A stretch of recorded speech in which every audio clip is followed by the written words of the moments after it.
Le président angolais João Lourenço a tenu ce mercredi des pourparlers à Luanda pour tenter de mettre fin aux tensions croissantes dans l'est de la République démocratique du Congo. Plusieurs chefs d'État ont fait le déplacement dans la capitale angolaise, dont le président congolais Félix Tshisekedi et son homologue burundais Évariste Ndayishimiye, également président en exercice de la communauté des États d'Afrique de l'Est. Si Paul Kagame n'a pas pu prendre part aux discussions, son ministre des Affaires étrangères était bien là pour le représenter. Après une accalmie, l'Est de la RDC connaît un regain de violence depuis la fin du mois d'octobre, sur fond de crise entre la RDC et le Rwanda. Mesdames et messieurs de la presse, bonsoir. Désolé pour l'heure avec laquelle nous démarrons ces briefings. Vous comprenez que la situation requiert une multiplicité de réunions. Nous venons de terminer une réunion de sécurité autour du Premier ministre chef du gouvernement. Comme vous le savez, depuis quelques semaines, cela a été initié dans l'objectif de suivre au quotidien l'évolution non seulement de la situation militaire, mais surtout de la situation humanitaire. Le ministre Mutinga nous a fait le point tout à l'heure. On a à peu près 387 000 compatriotes pour qui nous devons urgemment apporter des lots et des abris. Le gouvernement travaille à faire sa part. Et ce soir, nous sommes, comme de tradition d'ailleurs, revenus devant vous et à travers vous, toute la nation, pour faire le point de la réunion du mini-sommet qui s'est tenu hier à Luanda et qui a été sanctionné par un communiqué assorti d'un calendrier avec des activités précises. Tout de suite, je dois rappeler que hier, il y a un communiqué qui n'était pas en réalité un communiqué authentique. Je crois que c'était une ébauche, un projet. Le vice-premier ministre aura l'occasion de nous dire ici, qui a circulé et qui malheureusement a été relayé et a donné lieu à des commentaires qui ne devraient pas l'être. Monsieur le vice-premier ministre, c'est toujours évidemment un plaisir de vous recevoir sur ces plateaux qui a été décoré sous les couleurs de la campagne Défendons la patrie, parce qu'il est question de défendre la patrie. Pour nous faire le point, nous souhaitons être un peu plus pédagogiques ce soir pour que l'opinion congolaise comprenne ce qui est ressorti hier du mini-sommet de Luanda. Pendant que vous y étiez, nous avons tous suivi la position du gouvernement américain qui a appelé clairement le Rwanda à cesser de soutenir le M23. Et ce soir, il y a une résolution du Parlement européen qui abonde dans les mêmes sens. Je pense que sur les fronts diplomatiques, il y a des avancées. Et je voudrais donc vous donner la parole pour vos mots introductifs. Et puis nous pourrons évidemment répondre aux questions de journalistes ici rassemblés pour éclairer la lanterne de compatriotes qui nous suivent. Vous avez la parole, Monsieur le Vice-Premier ministre. Merci beaucoup. Mesdames et messieurs de la presse, encore une fois, je suis devant vous pour vous donner des informations, mais en même temps prendre la sensibilité de l'opinion par rapport au travail que nous faisons sous l'autorité du chef de l'État. Effectivement, comme l'a dit le ministre de la Communication, il y a eu hier à Luanda un mini-sommet qui a réuni le président de l'Angola, son Excellence M.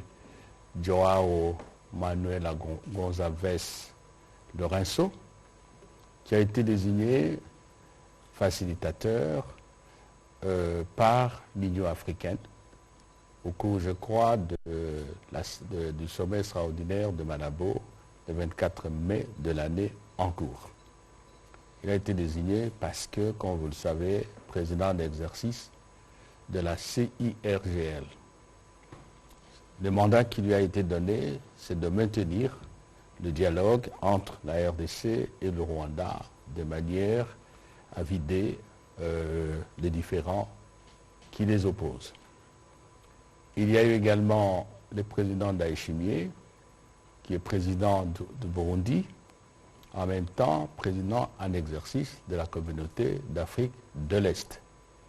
Bien sûr qu'il y avait notre chef de l'État, le président Félix Antoine Tshisekedi, et le président honoraire du Kenya, le président Uhuru, qui a été désigné lui aussi facilitateur par les sommets des chefs d'État et de gouvernement de la communauté d'Afrique de l'Est, le dernier sommet qui s'est tenu à Arusha. Et à ce titre d'ailleurs, c'est lui qui pilote le processus de Nairobi. Le communiqué a donné l'objet du sommet, mais disons en quelques lignes, ou disons en une phrase. En fait, vous le savez, parce que vous êtes les hommes et les femmes de médias, en réalité, un consensus est dégagé, pour ne pas dire l'unanimité, sur ce qu'il faut faire pour résorber la crise sécuritaire à l'Est. Les fondamentaux ou les axes essentiels, les instruments de solution, c'est d'abord, que le M23 cesse ses attaques contre les positions des FARDC et de la MONUSCO. 2, qu'il se retire des localités occupées. 3, que le Rwanda cesse tout soutien au M23. 4, que les Congolais qui ont été déplacés de force de leur domicile reviennent à ces derniers. Et le dernier point du consensus, c'est qu'il faut, sur le plan diplomatique, déployer des efforts de normalisation à travers le dialogue, notamment et particulièrement avec le Rwanda. Et j'allais dire aussi, mais cela c'est pas une nouveauté, tout le monde a toujours été d'accord que l'intégrité territoriale, la souveraineté de la RDC, son indépendance doivent être respectées par tout le monde, conformément évidemment aux règles fondamentales édictées par la Charte des Nations Unies, l'acte constitutif, du moins ce qui concerne nous les Africains, de l'Union africaine, et si on prend sur le plan régional, tous les fondamentaux, les actes créateurs, fondateurs, si vous voulez, de la CIRGL et de East African Community. Voilà, c'est surtout de ce package-là qu'on peut dire qu'il y a eu un consensus. Conseil de sécurité, Conseil de paix et sécurité, bref, c'est vraiment là aucune divergence. Mais ce qui est resté, c'est de mettre en œuvre toutes les actions qu'il faut pour que ces consensus soient matérialisés et que la guerre prenne fin. C'est ça qui est resté. Et pour être encore plus détaillé, entre guillemets, nous avons eu, rappelez-vous, la feuille de route de Luanda qui décrit une série d'actions à mettre en œuvre. Au niveau de Nairobi, le communiqué des conclaves des chefs d'État et de gouvernement, de certains chefs d'État, parce qu'à l'époque, ils n'étaient pas tous là, conclave de Nairobi, 21 avril cette année, je crois au mois de juillet aussi. Donc tout était réuni, il restait de mettre en mouvement ces éléments de consensus. Et donc, le conclave, le mini-sommet de Luanda, avait pour objectif d'arriver à cette phase que moi j'appelle cruciale, le terrain. Et ce mini-sommet a quelques particularités qu'il convient de souligner. D'abord, c'est la première fois que les deux médiations, que les deux processus se rejoignent, se rejoindre dans le sens d'être ensemble parce qu'ils n'ont pas été divergents. Et qu'on dégage, si vous voulez, une perspective commune en termes de ce qu'il faut faire. Vous voyez là, le président Lorenzo, ça c'est l'Union africaine. En même temps, la CIRGL, parce qu'il est président, il a eu des mandats escalités. Et vous voyez là, la communauté d'Afrique de l'Est, qui est en fait, j'allais dire, le parrain, l'initiateur de tout le processus qui doit conduire à la fin de la problématique de la sécurité à l'Est. Donc c'est une particularité et elle est importante. 2, ce qui est sorti dans ce communiqué, ce n'est plus, comment dirais-je, de la recherche de causes ou de la littérature explicative. Non. Voici ce qu'il faut faire avec un calendrier assorti d'échéanciers. C'est une démarche concrète, précise. Et encore une fois, c'est une démarche commune. Au niveau de l'Union africaine, et j'ai oublié de le dire aussi, le président de la commission a été représenté par Madame Michel Ndiaye, qui est ici, la représentante permanente du président de la commission à Kinshasa, et elle est partie mandatée par la commission pour représenter le président. Et donc, il y a cette feuille de route, ce programme concret. Une autre particularité, et c'est important, c'est ce que nous appelons la garantie de bonne fin. Et je suis certain que dans le débat ici, il sera soulevé quelque chose dans ce sens-là. Est-ce que vraiment ce qu'on a dit va s'appliquer quand on sait que, je ne mâche pas les mots, quand on sait qu'avec la partie rwandaise, le respect de la parole donnée n'a jamais été au rendez-vous. Et c'est normal, tout le monde est sceptique. C'est un scepticisme qu'il faut avoir parce que il est générateur de la vigilance. C'est un scepticisme qui est motivant de la vigilance. Donc, il faut retenir que, comme j'ai toujours dit, cette feuille de route, ce programme, nous ne l'avons pas accepté avec naïveté ni faiblesse. Donc là, alors, maintenant, qu'est-ce qu'il faut faire? Il ne suffit pas de poser le problème. Et là, il y a toute la problématique de la garantie de bonne fin. Et à ce niveau-là, il est permis de faire une distinction. Vous avez les garanties politiques et diplomatiques. Là, vous verrez dans la feuille de route, on parle de la communauté d'Afrique de l'Est, on parle des Nations Unies à travers la MONUSCO, et je vous ai dit ici qu'il y avait la représentation de l'Union africaine. Mais le plus décisif, c'est le système, j'appelle comme ça, des garanties militaires et sécuritaires.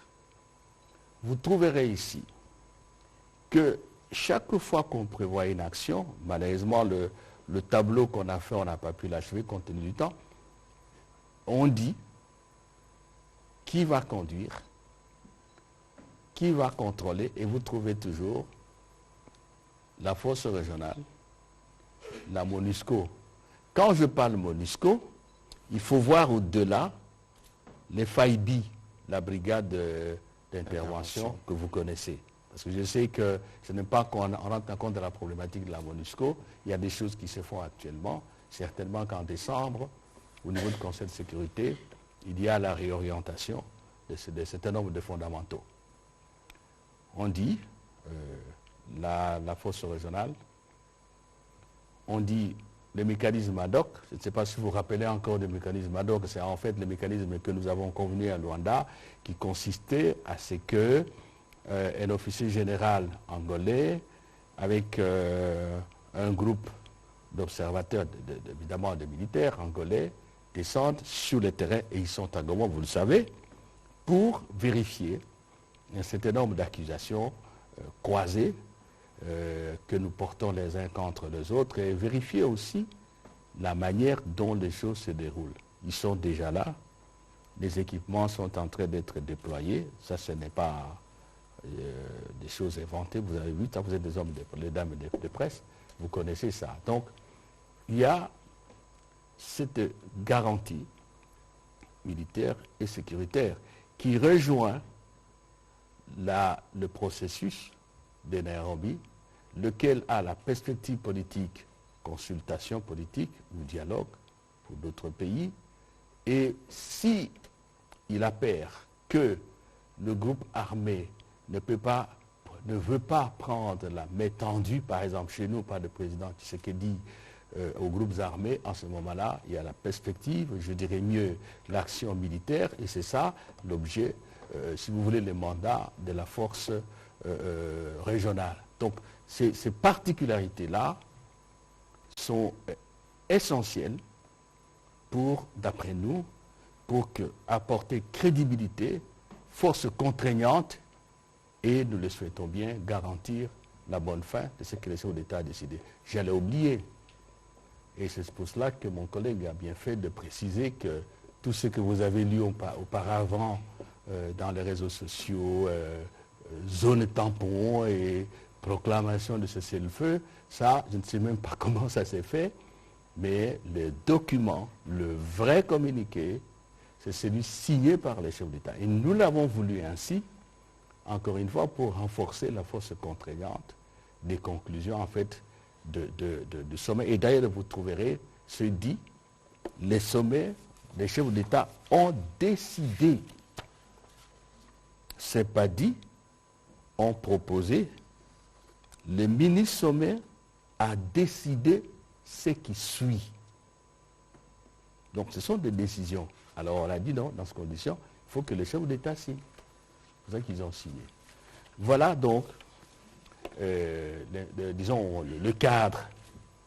Alors, pour l'essentiel, parce que bon, il faut quand même qu'on vous entende, ce n'est pas une prédication, loin s'en faut, même si les exigences pédagogiques obligent à donner le plus d'informations. Et première chose, j'allais dire, premier objectif, ce sont les actions qui permettent de créer les conditions nécessaires pour la poursuite du processus de Nairobi. À cet égard, je voudrais un peu faire comme si je voulais vous rafraîchir la mémoire, mais je sais que la mémoire des hommes de médias, elle est vive et elle fonctionne à temps plein. Et en fait, Nairobi 1, nous avions déjà avancé. Mais lorsque l'M23 soutenu par le Rwanda a voulu nous bloquer, ça s'est passé, comme vous savez, ça s'est déclenché. Je prends toujours une image, une comparaison en disant ceci. Ce qui s'est passé, c'est quoi? Vous avez un véhicule, vous dites que vous partez à Bandundu ou dans le Congo central. Vous entrez dans le véhicule, arrivez à Bazangungu, le véhicule est en panne. Ça, c'est l'attaque ou les attaques du 23. Et puis, l'Union africaine dit, vous êtes en panne, Nairobi. Moi, j'ai un garagiste qui peut vous réparer le véhicule et vous laisser continuer. Le garagiste, je vous l'ai dit, c'est le président de la CIRGL.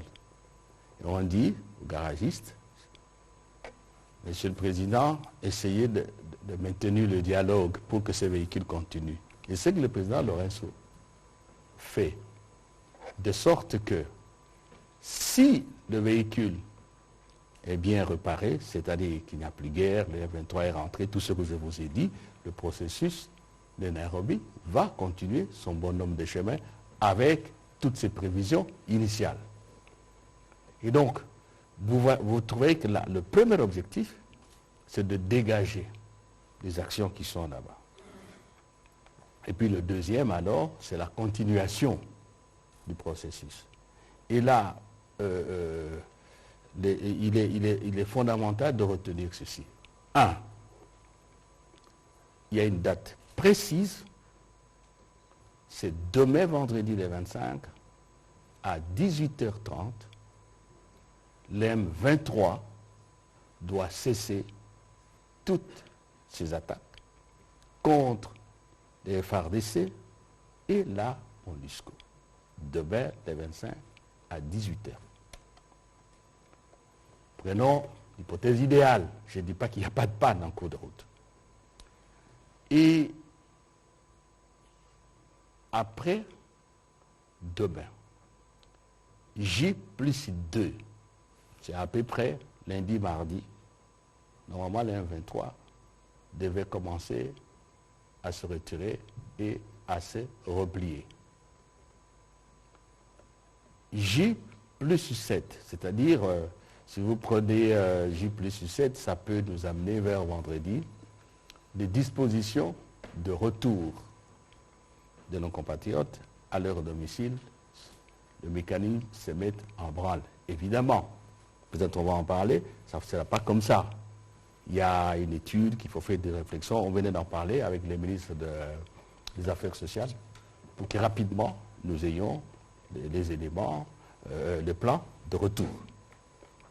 Allez, hypothèse pessimiste, c'est possible. On connaît les acteurs. L'M23 vous dit, moi, et que le 20, ça ne m'engage pas, comme vous le savez. Alors, là entre en jeu la garantie de bonne fin. Donc J+2, si le M23 dit « je ne pars pas », vous voyez dans le communiqué des chefs d'État, au point 8, D, il est dit ceci. Intervention de la force régionale contre les M23, conformément, je vous l'ai dit, au prescrit du processus de Nairobi et au rapport de la réunion des chefs d'état-major de la communauté d'Afrique de l'Est qui s'est tenue à Bujumbura le 8 novembre 2022 en cas de refus du M23 de cesser les hostilités et de se retirer des territoires occupés. Garantie de bonne fin. Si ça se bloque, parce qu'il y a Nairobi, parce que la force régionale est là, ce n'est pas tout parce qu'elle doit s'élargir, en ce moment-là, les chefs d'état-major se sont réunis les 8, pratiquement la semaine passée, je ne me trompe pas, il y a 2 semaines, et ils ont dit ça, vous trouverez ici, nous avons d'ailleurs pris un extrait de leur rapport. Si les 23, ça ce sont les chefs d'état-major qui disent, refusent de se désengager et libérer tous les territoires qu'ils occupent actuellement, les chefs d'État de la communauté d'Afrique de l'Est instruiront la force régionale à faire usage de la force pour les pousser à se soumettre. Instruiront, la réponse est là, parce que ce que je vous dis là, intervention, c'est une décision du chef d'État. Et là, c'est J+2. Vous trouverez aussi la chorégraphie, dans la chorégraphie, si les choses marchent bien, les M23 quittent Massina, la force régionale est là pour éviter les risques d'accrochage immédiat avec les FARDC. Les FARDC suivent, ils prennent possession, et J+7, comme je vous ai dit, on commence avec les mouvements de retour des populations déplacées. Donc, on considère que, je ne dis pas rêvons, parce que j'ai participé au niveau ministériel. C'est ce que nous devons faire pour qu'il soit fait. Cela est fait. Qu'est-ce qui se passe? Nous aurons arrêté les 23, ils se seraient retirés, les réfugiés seraient rentrés. Mais il va rester quelques questions. Les M23 se retirent pour aller où et pour faire quoi? Les chefs militaires, et même dans le processus de Nairobi, il était prévu qu'ils rentreraient, se retireraient vers Sabinyo du côté de la RDC. Bon, ceux qui connaissent bien la région, ils savent que c'est la montagne. Hein? Oui, c'est la montagne. Sabinyo, de l'autre côté, c'est le Burundi. Non, d'un côté, c'est le Rwanda et l'Ouganda. De l'autre côté, le Rwanda et l'Ouganda, de l'autre côté, c'est la RDC. Mais ils se retirent, d'après ce qui a été dit ici, du côté de la RDC. Mais ce n'est pas tout. Ce sont des Congolais. Évidemment, chacun a sa perception, mais nous raisonnons comme ça. Il n'est pas question qu'ils rentrent encore de l'autre côté. Les autres vont nous dire, mais voilà, les incidents, pourquoi ils le remettent ici? D'accord. Il faut maintenant penser au cantonnement. Il faut penser au désarmement. Et là, il n'y a même pas à discuter, parce que vous savez qu'il existe toujours les PDD, RCS. Ça ne date pas d'aujourd'hui. Pratiquement, c'est une formule que l'on applique partout lorsqu'il y a ce type de guerre. Après, il y a un programme de désarmement et il faut y aller. Et ça ne peut pas être autrement. Si vous laissez là, c'est-à-dire, ils se retrouvent, se reconstituent et puis ils reviennent. C'est cela. Et là, les chefs d'État n'ont pas raisonné en l'air. Ils ont dit, oui, d'accord, mais nous demandons au FARDC, à la force régionale, appuyée par la MONUSCO, de développer rapidement une réflexion sur la question. Si vous voyez les points 9, je peux vous les lire. Les chefs d'État ont demandé que les FARDC, la force régionale et les chefs d'état-major généraux des forces armées de la EAC, en collaboration avec la MONUSCO, étudient toutes les questions relatives au désarmement et au cantonnement des éléments du M23 et leur soumettent des propositions lors de leur prochain mini-sommet. Le mini-sommet va se tenir à Bujumbura assez rapidement pour évaluer. Et donc, c'est après tous ces décors que, dans un deuxième temps, on va considérer que bon, le bilatéral, on peut l'aborder. Vous trouverez ici que le bilatéral, dont on l'a mis J plus 60 jours. Donc, ce n'est pas concevable avant 2 mois.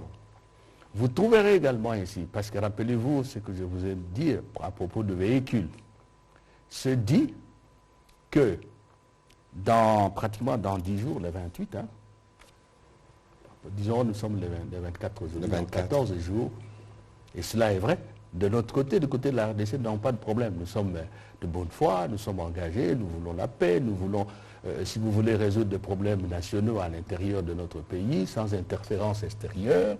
Le président Félix-Antoine Tshisekedi Tshilombo s'est impliqué.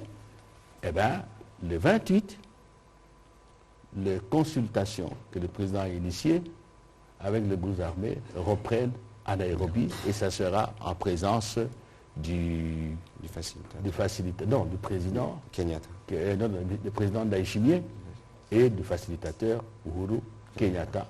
Pour nous, il faut aller et il est demandé ici que bon, les autres aussi fassent la même chose pour que la question de nos armées soit terminée. Donc voilà un peu, en synthèse, des éléments essentiels.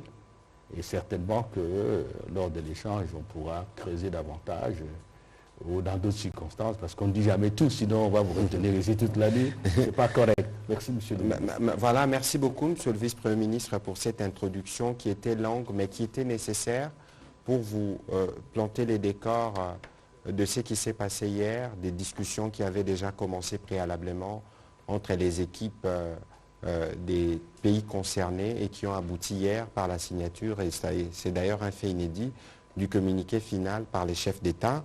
On va aller rapidement. Je souhaiterais que les questions soient courtes et brèves pour permettre au vice-premier ministre d'essouffler un tout petit peu, parce que je rappelle que vous êtes revenu tard hier. On va commencer par Blaise Zaïnda.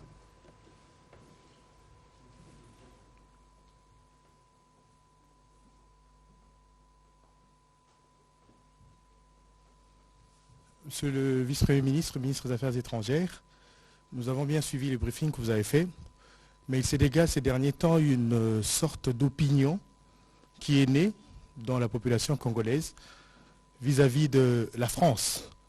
Une opinion qui ne voudrait plus, effectivement, d'une part que nous appartenions à la francophonie, on a vu des politiques émettre des avis quant à ceux, et puis cela a été appuyé par l'avion qui a connu une panne et qui est stabilisé à Kisangani.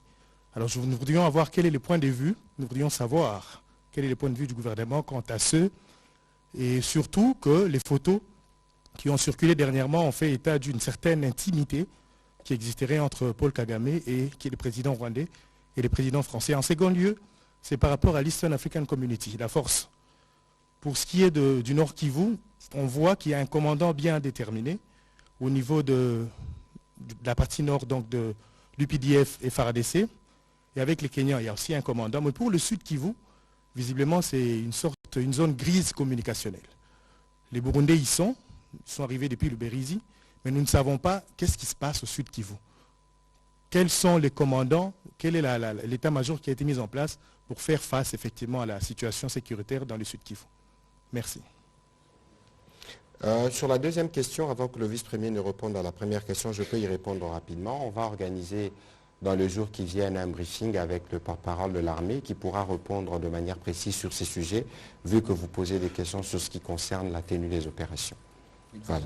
Disons parce qu'on y est, l'état-major qui est là, c'est l'état-major de toute la force régionale. La force régionale, ce ne sont pas que les troupes kenyanes. Je crois qu'il y a effectivement une confusion à ce sujet. C'est y compris les troupes burundaises, les troupes ougandaises, les troupes du Soudan, du Sud. La Tanzanie nous a dit qu'elle est déjà présente dans FIB, la brigade, donc ce n'est plus nécessaire qu'elle se retrouve dans la force régionale. Donc il faut quand même préciser ça. C'est l'état-major de tous les intervenants qui ont été admis. Oui, alors, allez-y sur la première question. La question de la France. Je comprends que devant la déception, les frustrations de Congolais par rapport à la communauté internationale, en particulier ce qui s'est passé concernant la MONUSCO, je comprends que la tendance est forte de culpabiliser les 5 pays membres permanents du Conseil de sécurité.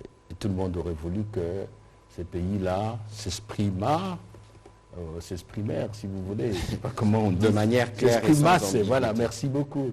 C'est un mot qui est difficile à conjuguer, de manière claire et sans équivoque. Je pense que le retrait de la francophonie n'est pas à l'ordre du jour et nous sommes, je crois, le premier pays francophone, le plus grand pays francophone. En termes de démographie. Oui, nous avons inscrit, il ne faut pas oublier ça, hein, dans la Constitution, la langue française, hein, comme la langue de l'administration. Tout à fait. Donc au-delà de la conjoncture qui est très difficile, nous ne pouvons pas renoncer à cette vocation qui est de notre appartenance à la francophonie, qui est constitutionnelle. Ce que je peux dire, c'est que nous souhaitons effectivement que la France joue un rôle important dans la solution de la crise, comme elle a toujours été active. Vous savez, aux Nations Unies, on considère la France, par rapport à nous, depuis des années, nous le savons, comme le pays qui fait le scribe les pen holders, des résolutions pour permettre aux Congolais, les accompagner à résoudre la crise. Et nous souhaitons qu'effectivement, cette demande, en fait, ce que vous dites là, c'est la demande politique, diplomatique à la France pour qu'elle soit active. Et je crois qu'il est de l'intérêt des dirigeants de la France de prendre en compte cette demande-là. Intimité, bon, chacun a sa façon de voir. De toutes les façons, il ne faut pas être naïf. Des États, ce sont des monstres froids, comme ceux qui les dirigent. Les États sont motivés par leurs intérêts. Et les États sont souverains, indépendants. Que la France, que son chef, ait des relations privilégiées, comme d'aucuns peuvent le dire, avec X et X chefs d'État, c'est son droit le plus strict. Ce qui compte pour nous, c'est, comme j'ai dit, la réponse à donner à cette demande de voir la France avec laquelle nous partageons la langue, parce que la langue véhicule une culture, une certaine perception de la vie, soit plus active dans la solution de la crise qui n'est autre chose que la fin de l'agression rwandaise contre notre pays. Lorsqu'on a des relations avec 2 États qui sont en conflit, la moindre chose que l'on puisse faire, c'est d'aider à ce que ce conflit se termine pour qu'on soit à l'aise dans ces relations et avec le Rwanda et avec la RDC. Voilà ce que je peux vous dire par rapport à votre question.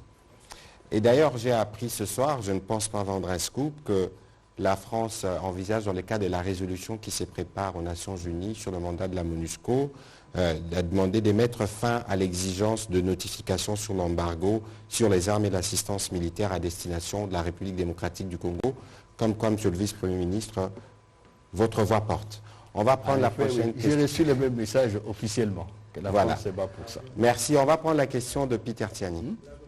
L'avion, ouais. Mais je pense que sur la question de l'avion, j'y avais répondu. Nous étions en conseil de ministres le vendredi dernier, quand on nous a informé qu'il y avait un avion qui était en détresse en réalité, parce qu'il y a un moteur qui menaçait de prendre feu. L'avion a atterri à l'aéroport de Bangoka. À son bord, il y avait, d'après le rapport qui nous ont été transmis par le ministère de Transport notamment et d'autres services habilités, 9 passagers à bord, 4 pilotes et 5 autres qui sont aussi pilotes, qui devaient aller faire le relais d'un autre avion à l'île de Réunion, je pense. Et donc, je crois qu'il y avait beaucoup de spéculations qui ont circulé, mais nos services ont pu inspecter l'avion. Il n'y a pas eu ce qui a été dit sur les réseaux sociaux. On va prendre la question de Peter Tiani. Merci beaucoup pour la parole. Je suis très heureux d'abord d'être avec vous pour cet exercice. Je vous félicite, Monsieur le ministre de la Communication des Médias. Surtout aussi le vice-premier pour cette occasion. Une question avec quelques autres petites sous-questions.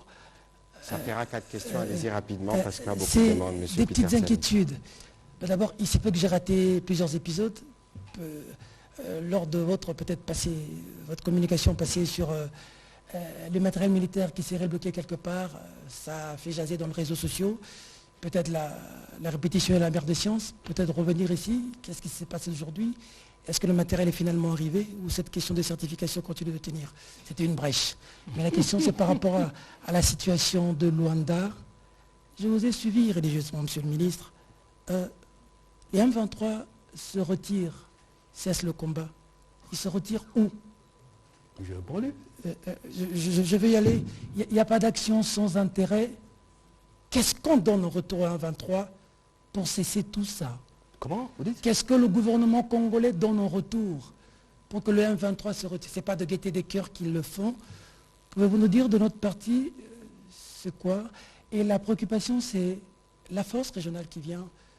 La force régionale vient, est-ce qu'on a délimité le travail de la force régionale et des FRDC? C'est là qu'on a parlé des zones tampons. Essayez d'éclairer. Autre petite question, c'est l'Ouganda. Selon les informations glanées ici et là, les câbles disent qu'il semble que les Ougandais seraient aussi de connivence avec les M23. Si vous avez des informations dans ce sens, on a vu un acteur politique, pour ne pas les citer, Mozito, organiser une marche pour appeler Adolphe Mozito, pour appeler à l'expulsion de l'ambassadeur ougandais. L'ambassadeur ougandais. Vous pensez qu'il devrait être maintenu? Et si en coulisses l'Ouganda est de connivence avec les M23, vous ne pensez pas qu'ils peuvent, comme ils sont de la force EAC, changer juste la tenue des M23 et revenir sous une autre casquette? C'est ça, des inquiétudes des Congolais. Bon, allez, Merci. on y va. Matériel. Comment? Micro. Comment? Ah, non, allez-y, allez-y. Ah d'accord, merci beaucoup. Matériel militaire, est-ce qu'il est arrivé? Pas encore, parce qu'il est question de faire venir par la voie routière. Je n'ai pas l'habitude, encore moins la capacité de remuer le couteau dans la plaie. Ça avance, il faut être sûr. Même la levée des mesures restrictives, il vous en a parlé, j'ai vu quelque part aujourd'hui un message texto comme envoyé de notre représentation diplomatique à New York. Ça avance, le Conseil de sécurité en parle. OK? Les M23 se retirent, vous avez dit pour aller où? Je crois que je l'ai dit, non? Mont-Salignon. Le retour, mais qu'est-ce qu'on peut offrir aux brebis, aux enfants égarés? Le président de la République, on l'appelle chez nous qui? Garant de la nation. Et l'article 69 de la Constitution lui donne grosso modo la mission d'assurer la bonne tenue de la nation et des institutions. Et c'est pour cela que le président accepte de faire cette offre de paix. Ce n'est pas seulement parce que le poste de Nairobi le demande, mais parce que c'est son travail et il le fait volontiers avec son cœur et sa raison. Et parce que la raison y est, lorsqu'un enfant faute, il faut que la faute cesse. C'est très clair, comme de l'eau claire, dans un verre clair, quand on a soif, on la prend et on boit. Pas d'équivoque. Je n'ai pas fait la langue de bois. Surtout que je mets rarement le bois dans ma bouche.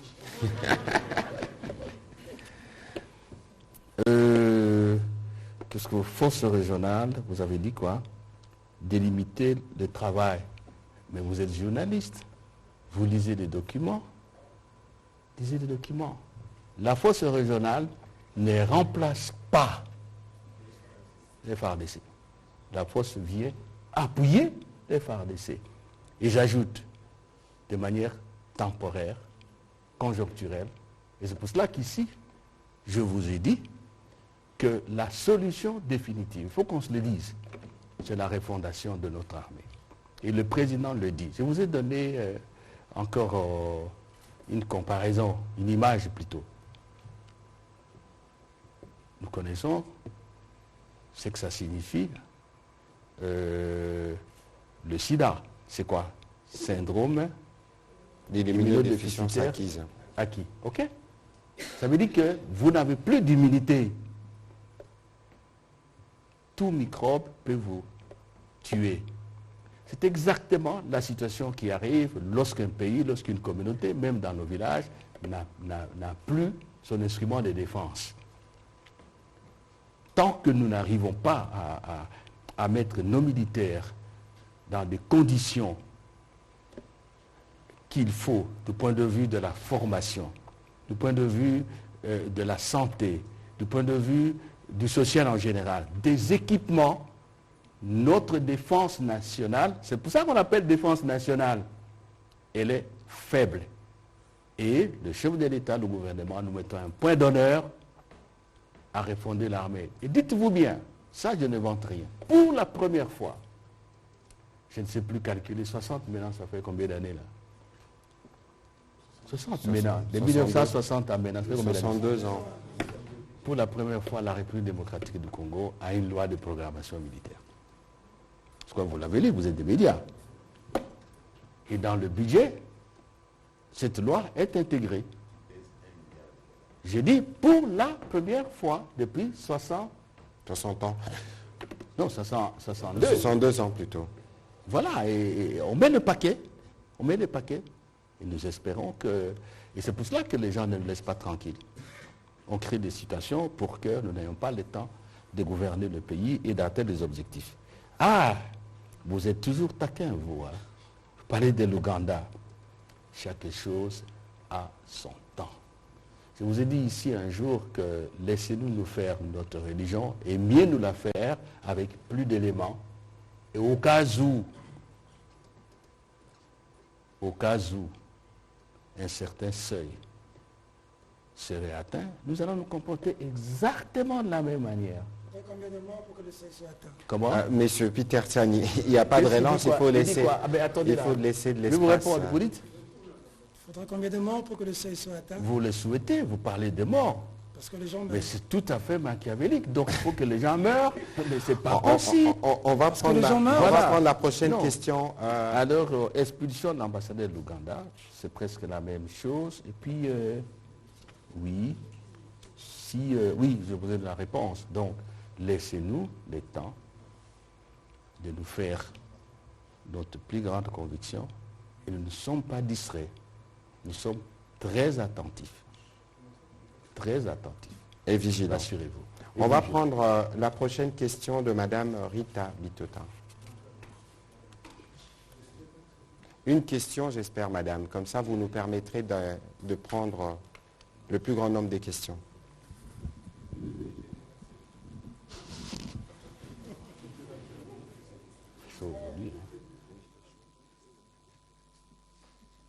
Merci, Monsieur le Ministre. Ma question, je vais la poser au vice-premier ministre en charge des Affaires étrangères. Selon la radio France Internationale, qui cite le porte-parole du AM23, leur mouvement n'est pas concerné par l'accord de Luanda parce qu'ils n'ont pas pris part à cette réunion. Ils disent observer le cessez-le-feu si leurs positions ne sont pas attaquées et donc ils veulent négocier directement avec le gouvernement congolais. Est-ce que le gouvernement de la RDC est prêt à répondre à cette exigence? Ils vont observer les cessez-le-feu si leurs positions ne sont pas attaquées. Et donc ils veulent des négociations directes avec le gouvernement. Est-ce qu'on est prêt à répondre à cette exigence? Très bref. Ils sont malins. Hein? Ils ne sont pas concernés. Mais ils disent, observez, cessez le feu. Si leurs positions ne sont pas attaquées. Oh, c'est pas ça l'important. Notre armée est une armée nationale. La mission régalienne de toute armée, elle est simple. La défense du territoire national, de la souveraineté du pays, de l'indépendance, la défense des institutions et des citoyens. Ce n'est pas une armée de rebelles, ce n'est pas un groupe armé. C'est une armée officielle, régulière, une armée des Congolais qui paient leurs impôts pour l'entretenir. C'est bien. Dans Bombay ça, ils vont observer. Ne vous laissez pas distraire par la phraséologie. Et vous dites encore, la deuxième partie de la c'est quoi? Des négociations directes avec Non, le gouvernement. madame. Non. J'espère que vous avez suivi il y a quelques semaines. Je vous ai donné la définition officielle d'un mouvement, d'un groupe terroriste. Nous sommes cofondateurs de l'Organisation de l'Unité africaine, aujourd'hui Union africaine. Nous ne pouvons pas nous permettre, quelles qu'aient été les circonstances, d'aller à l'encontre des instruments fondamentaux de l'Union africaine, des instruments de gestion du destin commun des Africains.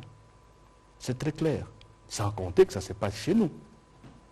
Ne croyez pas que lorsque le Conseil supérieur de la défense a recommandé au gouvernement de considérer le 23 comme un mouvement terroriste, c'était peut-être par une haine exagérée, par un excès de colère. Non, non, non, un excès de colère, pas du tout. Ça ne se fera pas. Je peux vous rassurer au nom du chef de l'État et du gouvernement de la République. Voilà, je crois qu'il y a, Peter Tsani tout à l'heure parlait de l'ambassadeur ougandais. Je ne pense pas qu'il y ait un ambassadeur qui, en tout cas, qui ait déjà présenté ses lettres de créance pour information. Et sur cette question du M23, je voudrais revenir dessus pour être précis. On a dit dans le communiqué qu'il se retire vers le mont Sabinyo, en République démocratique du Congo. Le VPM l'a expliqué, la force régionale, en réalité, c'est une force d'appui. Il n'y a aucun pan du territoire congolais qui sera occupé par une force étrangère sans nos forces armées, sans les forces armées de la République démocratique du Congo. Et que les mesures qui ont été prises à Luanda ont tenu compte de la nécessité, au-delà de la situation actuelle, de préserver à tout prix le rôle de notre armée qui est d'assurer la défense de l'intégrité territoriale. En tout cas, il faut que cela soit dit. On va prendre la question de... J'ajoute la réunion des chefs d'État de Bujumbura. Il y avait notre chef d'État-major de là. Vérifiez. De toute façon, je pense que j'ai prévu... je n'ai pas l'impression que beaucoup d'entre vous ont lu les communiqués de la réunion des chefs d'État-major général.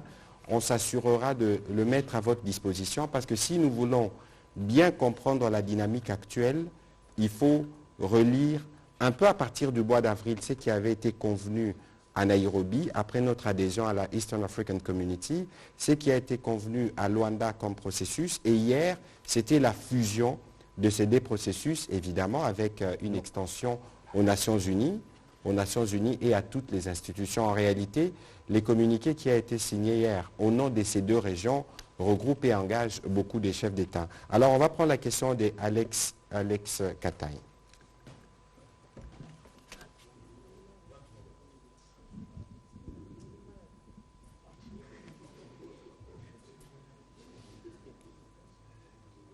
On va demander à Élisée Odia de se préparer parce qu'il y a un petit mouvement, comme ça on va gagner en temps.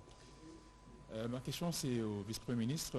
Monsieur le vice-premier ministre, vous avez parlé de tous les groupes armés, mais le Rwanda, vous avez pas dit tous les groupes armés, hein, mais le Rwanda s'appuie ou s'accroche au fait que les FDLR sont encore au Congo. Qu'est-ce qui va arriver aux FDLR? Qu'est-ce qu'ils vont devenir? Parce que vous avez dit que les autres groupes armés doivent déposer les armes et être démobilisés et puis réinsérés dans la vie sociale. Et les FDLR, qu'est-ce qu'ils vont devenir? Est-ce qu'ils vont rester en RDC, les armées restent en RDC, ou ils vont être envoyés au Rwanda et avoir un dialogue avec le Rwanda? Ça, c'est la première question. La deuxième question, c'est... La dernière, j'espère. Oui, la dernière, bien sûr, la dernière. C'est en rapport avec les chefs d'État qui devraient donner des ordres s'il faut attaquer ou pas les FDLR. Parce que vous avez dit que s'ils refusent, les chefs d'État donneraient l'ordre en ce moment-là d'attaquer. Ça sera encore un mini-sommet qu'il faudra convoquer. Est-ce que vous n'avez pas peur que le Rwanda se rétracte en ce moment-là et qu'il bloque la mécanique pour qu'on n'arrive pas à l'attaque contre ces protégés d'M23. Bien. FDLR.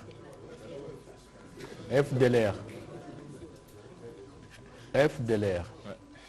Avant toute chose, je réitère la demande du gouvernement de la République démocratique du Congo adressée à tout État, à toute organisation, y compris les organisations de la société civile, à toute personne qui a des éléments d'information précises sur les FDLR, soit en termes de leadership, soit en termes de troupes, soit en termes d'occupation de terrain, de porter ces informations à la connaissance du gouvernement. Nous allons agir immédiatement. Je réitère la disponibilité de la RDC de s'associer à toute initiative prise qui tendrait à l'anéantissement de groupes armés étrangers, quels qu'ils soient, qui opèrent sur le territoire national congolais. C'est officiel. FDLR, allez, vous avez le communiqué, la page 5.h. Vous l'avez là dans votre appareil? On va lire ensemble. D'abord, commençons par le point G. Cessation de tout soutien politico-militaire au M23 et à tous les autres groupes armés locaux et étrangers opérant à l'est de la RDC de la région.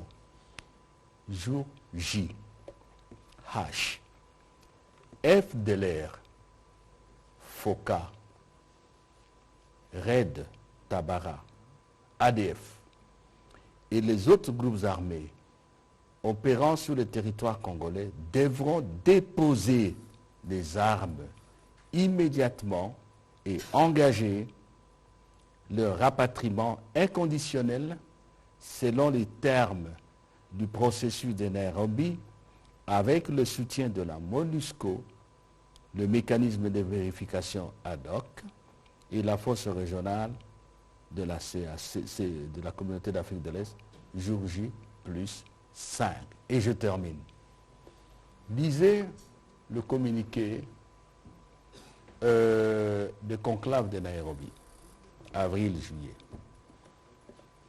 Il est dit ceci: perspective politique, dialogue politique, quelle qu'en soit la forme, entre le chef d'État et leurs groupes armés en vue de leur faire une offre de paix. Si il y a un groupe qui refuse, qui ne prend pas la main, tous ces groupes qui ne prendront pas la main seront considérés comme des forces négatives qui seront combattues par la force régionale. Donc, on oublie ça. La force régionale n'est pas que pour les M23. C'est pour tous ces mouvements-là. Et c'est pour cela que dans ce communiqué, on a mis ça. Ça va comme ça?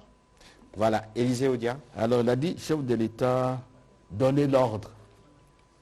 Je vous l'ai dit. J'ai lu le point C. D'abord, en chapeau, si vous voyez le point 8, le ministre Sommet a décidé ce qui suit. Ce qui suit, entre autres, intervention de la force régionale contre les M23 conformément au prescrit, ainsi de suite. N'est-ce pas? L'autorisation dont tu parles, oui, lorsque les chefs d'état-major se sont réunis, si vous voyez le dernier paragraphe, je vous l'ai lu, il n'y a pas d'autorisation. Mais la décision elle-même dit, vous intervenez, si jour J-2, les M23 n'obtempèrent pas. Ce n'est pas nécessaire d'avoir un autre sommet. Parce que intervention ici, ce n'est pas à donner, c'est décider. Ils ne vont plus se donner pour dire les M23, ces attaques se retirent. Mais la décision est prise. Vous êtes sûr que ça va se passer comme ça? Ce n'est pas question d'être sûr, nul n'a le talent en la matière de la certitude. Mais nous faisons tout pour que ça soit certain. Et c'est ça le défi. Voilà. Madame Élisée Odia. Merci beaucoup, Monsieur le Ministre. Une toute petite question au vice-premier ministre en charge des Affaires étrangères. Aujourd'hui, avec cet accord qui demande le repli de M23 à... C'est communiqué, c'est pas un accord. Communiqué plutôt. Est-ce qu'aujourd'hui on peut dire que le M23 est un mouvement terroriste congolais? Et puis une autre question au ministre porte-parole du gouvernement. Tout à l'heure, une consoeur a cité RFI pour parler justement de la réaction du porte-parole du M23, chose que nous, on ne peut pas faire parce que tout de suite après, on risque d'être taxé d'antipatriotes ou de traîtres. Est-ce que vous n'avez pas l'impression, en tout cas c'est ce qui se fait, à chaque fois qu'on donne la parole peut-être à ce mouvement rebelle ou aux traîtres, on est tout de suite taxé de ça. Vous n'avez pas l'impression que vous, par cette attitude, on est en train de renforcer les médias internationaux qui tout de suite après, on est obligé de Vous utilisez de gros mots, je ne vous laisserai pas continuer parce que c'est tout le contraire de ce que nous faisons. Mais pourquoi nous sommes là? Pourquoi le vice-premier ministre est là? Je pense que moi, je communique beaucoup plus avec les médias locaux que les médias internationaux. J'en arrive, madame, parce que lorsque vous revenez avec des affirmations de ce genre, c'est comme s'il y avait de la censure. Non. Les médias ici, c'est l'éternel débat que nous avons. Lorsque nous parlons, nous vous exhortons à tenir compte de votre rôle citoyen. Votre rôle citoyen vous oblige, à certains égards, d'avoir une attitude. Aujourd'hui, je voudrais être décent, pour ne pas citer l'exemple de l'Europe, qui a censuré les médias russes. Les médias russes aujourd'hui ont été censurés en Europe. Ils n'opèrent nulle part. Mais c'est eux qui nous parlent le plus souvent des démocraties. Ici, c'est l'intégrité territoriale du pays qui est engagée. Donc, nous avons, nous, le droit de nous dire, encore que nous n'y sommes pas, je ne pense pas, parce qu'ici, tous les journalistes ont accès au briefing, parce que nous voulons qu'ils soient ouverts, il y a une option de ce genre pour brimer les médias, intimider les médias. On fait appel à la responsabilité pour que les informations que vous donnez soient des informations, d'abord qui sont vérifiées, soit des informations qui ne relayent pas ou qui ne fassent pas la propagande ennemie. Il y a toujours moyen, lorsque vous êtes responsable dans votre domaine, de faire le traitement. C'est ce qu'on appelle traitement avant la diffusion. Et donc, je voudrais profiter de cette occasion pour vous rappeler encore que nous, dans le cadre du travail qui est le nôtre, la redevabilité, la transparence, elle est de mise. Et les journalistes, vous êtes en droit de poser vos questions, mais vous êtes aussi en droit de vous interroger sur votre responsabilité citoyenne lorsque vous voulez diffuser une telle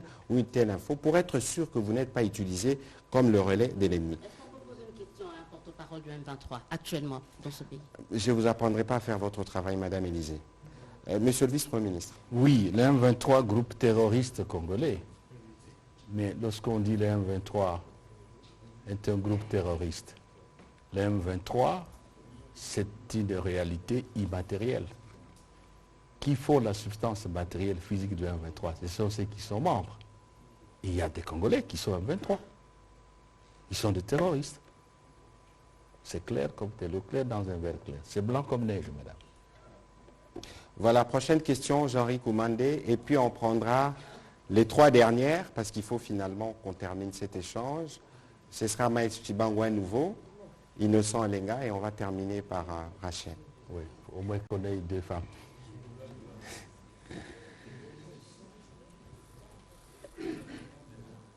Merci beaucoup, Monsieur le ministre.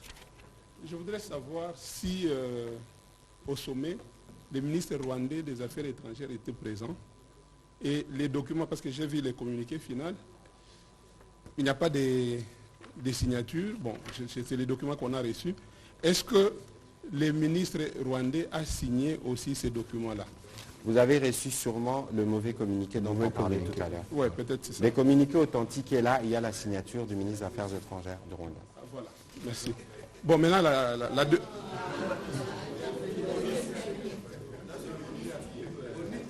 J'ai pas... Maintenant, la question. Ça, c'était juste une précision. Maintenant, la question. Est-ce qu'aujourd'hui, vous pensez que les Rwandais qui étaient représentés, peut-être avec le ministre des Affaires étrangères, Pas peut-être, c'est la certitude. Oui, c'est la certitude. Bon, il était là. Est-ce que vous pensez que... Je peux parler maintenant? Oui. Est-ce que vous pensez que les Rwandais, après les communiqués des États-Unis, après les communiqués de la France, après les communiqués des Nations Unies, toute la litanie des communiqués, cette fois-ci, les Rwandais vont s'exécuter? Ça, c'est la première question. La deuxième question, quelque part, vous avez dit que on demande les retraits du soutien du Rwanda au M23. Mais dans les communiqués, nulle part, on demande au Rwanda de ne plus soutenir les M23, mais nulle part dans les communiqués, on a condamné les Rwandais. Je trouve qu'il y a une petite contradiction. Voilà mes deux questions. Cette fois-ci, est-ce que le Rwanda va s'exécuter? Il n'y a que les autorités rwandaises qui peuvent répondre à cette question. Moi, je n'ai pas la langue de bois. Chacun fait son devoir. C'est ce que nous faisons. Et à Ibiruta, mon collègue Vincent Biruta, ministre des Affaires étrangères de Rwanda, il est un plénipotentiaire. Techniquement, sur le plan du droit international, il a valablement représenté son pays et engagé son pays. Nous étions à Nairobi, le président Kagame n'a pas signé le communiqué du premier conclave. C'est le ministre des Affaires étrangères qui est venu, mais n'a pas été moins lié par ce communiqué. Je vous ai dit au départ que nous travaillons sous l'autorité du président sans naïveté ni faiblesse. Chacun se comporte selon ses intérêts et l'intérêt de son pays. Mais ici, nous sommes dans une dynamique régionale et sous-régionale qui est en mouvement. Si les autorités rwandaises ne veulent pas s'inscrire dans cette dynamique régionale, libre à elles de le faire. Mais nous prendrons acte, l'Union africaine, nous le supposons, l'EAC, la communauté des nations prendront acte qu'ils ne veulent pas de la paix. Et je le dis à la télévision. Et ne vous en faites pas, encore une fois, nous ne partons pas avec une hypothèse de triomphalisme ou je dirais d'une satisfaction quelconque. Non, nous devons rester, s'il vous plaît, vigilants. Le président de la République, dans son dernier message à la nation, il a terminé par l'appel à la vigilance. C'est très clair. Alors, condamnation du Rwanda. Je vous ai dit ici que je comprends, c'est une satisfaction morale. C'est peut-être un peu de la psychothérapie, mais ça n'arrange rien. C'est pas ça. On peut condamner midi, matin ou soir et se retrouver devant des situations compliquées. Rappelez-vous, ici, sur ce plateau-là RTNC, pourquoi je vous ai dit ça? Tout le monde dit qu'il faut négocier avec le Rwanda. Pourquoi? Pourquoi pas avec la Congo, en face de Congo-Brazzaville? Pourquoi pas avec la Centrafrique? Pourquoi pas avec la Zambie? Aujourd'hui, il est clair et net que le Rwanda est impliqué. Et pour une certaine satisfaction morale, je ne sais pas quoi, là, les autorités rwandaises disent oui, nous allons essayer de persuader les M23 de se retirer. Est-ce qu'il y a un vœu plus que ça? Donc moi, je pense qu'il faut aller dans la profondeur. Ce beau matin, on peut crier partout. Tous les pays du monde peuvent condamner. Ça va changer quoi? Il faut aller en profondeur. La profondeur, c'est ce programme d'action, de terrain, qui a été signé hier, pas par les ministres des Affaires étrangères dans un procès verbal, mais par un communiqué signé par des chefs d'État et ministres des Affaires étrangères représentant valablement, conformément à leur constitution, son chef d'État. C'est dans ça qu'il faut aller. Donc, le défi pour nous tous, c'est d'obtenir que ce qui a été décidé soit appliqué. Voilà, on va prendre les dernières questions en série. J'avais parlé de Maïs Tubangu, Madame Kitita, Innocent, aujourd'hui, vous pouvez ne pas poser de questions. Patient Ligodi, une question? Ou Jérôme Sekana? Voilà. Innocent, vous poserez la dernière question. Merci. Bonjour, monsieur le ministre. Messieurs, ça fait longtemps. Merci. Oui, ça fait longtemps. Merci beaucoup. J'espère que j'aurai une interview dans pas longtemps. Voilà, je disais ceci. Je voudrais partager avec vous une petite réflexion. Ouais. Vous avez lu tout à l'heure une des résolutions qui disait cessation de tout soutien politico-militaire. Et quand je reviens en arrière, vous avez dit, vous allez me corriger si je n'ai pas bien entendu, que selon vous, qui étiez là-bas, les M23 est un mouvement, comment on l'appelle déjà? Terroriste congolais. C'est ça, non? Allez-y. Je vais le dire en langage au continuer. Au lobby M23 ali congolais. Mais na kati ya communiqué au lobby. Na lobby na kati ya M23 congolais bazali. Ah d'accord. Il faut être fidèle. C'est difficile de traduire en lingala. Merci beaucoup, Excellence. Siko na kati ya M23 congolais bazali. Bongo Rwanda na kati ya M23. Bango pe bakozonga kaka na ngomba wana. Aujourd'hui, je vous ai entendu. Ok. Soki na kati ya bitumba M23. Rwandais bazali, c'est ce que nous disons et c'est la vérité parce que tout l'accent binoa soldat rwandais. Poto betayi bango na Sukhoi matanga na Rwanda. Mais alors vous croyez que tout c'est ce que vous pouvez laisser le ministre. Mike, je veux vous donner la réponse. J'ai l'impression que tout le monde n'a pas lu les communiqués et ce serait dangereux. Parce que justement, lorsque vous ne lisez pas, vous vous laissez entraîner. Par exemple, hier j'ai vu la fausse polémique sur les zones tampons qui ne figuraient même pas dans les communiqués. On a parlé ici de cantonner, on a parlé des désarmés, on a indiqué les acteurs qui doivent intervenir dans ces processus. Qu'est-ce que ça signifie cantonnement? Je ne suis pas militaire, mais je crois on vous met dans un camp, il y a des personnes qui sont habilitées qui viennent, on vous désarme, vos types d'armes, ce que vous avez, y mettre de côté, on vous identifie. Alors.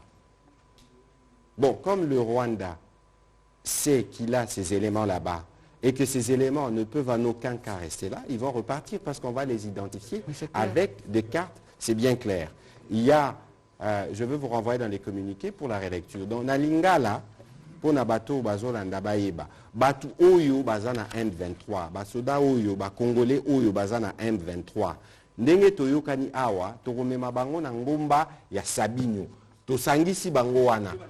Oyo baza expert oyo armée na biso ba mécanisme à force régionale ya Nations Unies bakokende botoli bango mandoki identifier bango parce qu'il y a le processus, il y a DDRCS oyo lelo bana wana ceux qui baza bana batengama bakoma ko vivre na mandoki lelo ceux to longoli bango na groupe armé, il faut to pesa bango une alternative yango to sala programme wana il y a DDRCS o to zui bango to désarmer to démobiliser, peut-être sali bango au to bing na le poto réinsertion sociale et communautaire.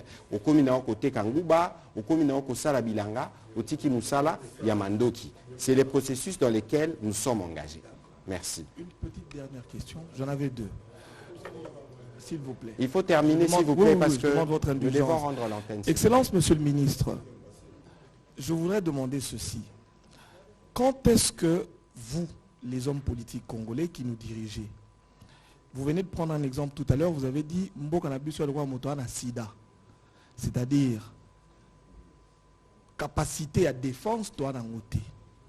Est-ce que vous il faut qu'on renforce. Qu'on renforcer, voilà. D'accord.